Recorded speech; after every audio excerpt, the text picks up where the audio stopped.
In 605 BC, Nebuchadnezzar conquered Jerusalem, taking captives into exile. Among the exiles was an intellectual by the name of Daniel. Nebuchadnezzar sent Daniel to his best university, where in 3 years he completed a graduate degree in Babylonian literature. Daniel's wisdom and understanding exceeded the greatest minds in Babylon. Daniel remained true to God, despite pressures to follow other gods. Like Daniel, Christian graduate students and faculty find themselves in an environment that is sometimes hostile to their faith.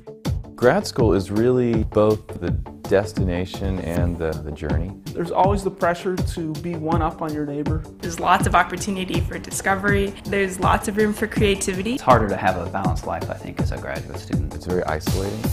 The real tiger-predator mentality in graduate school in a lot of ways. There's far too many examples of professors who have taken it as their calling in life to convert evangelical Christian students into skeptical humanists.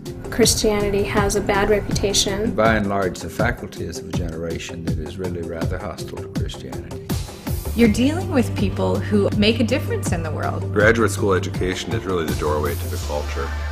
InterVarsity's graduate and faculty ministries is establishing groups of students and faculty to strengthen them in their faith and encourage them to be a redeeming influence among the people, ideas, and structures of academia. It's impossible to do your academic endeavors apart from working within an established worldview that you are a Christian and you're called to establish God's kingdom on earth. But to be countercultural is something more radical.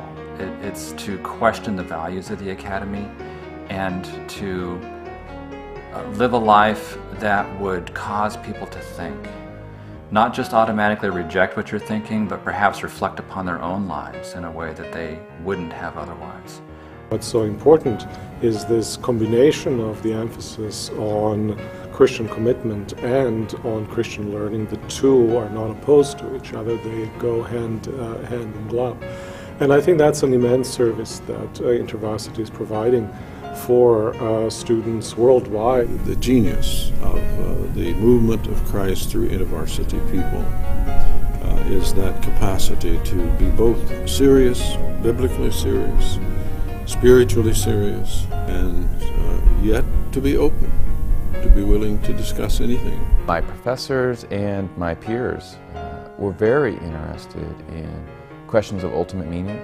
So in some ways I feel like academia has been very open to these conversations, because as an intellectual that's what you're supposed to do. You're supposed to be open to a variety of views and perspectives. When I was in graduate school, even though I looked for other Christians, I actually never met another one, and I realized how much I would have been helped to have known other graduate students, or even one Christian faculty man or woman who would have taken an interest in me.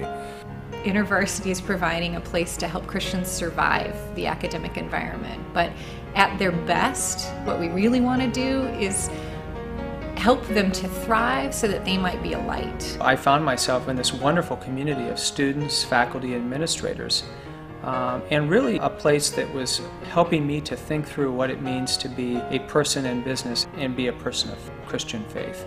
And it's really helpful to have a staff worker who can bring it back down to how are you doing? You know, are you finding friends? Do you have a balanced life? Through InterVarsity, I've had at least one person in my life who's been asking me that question for 30 years.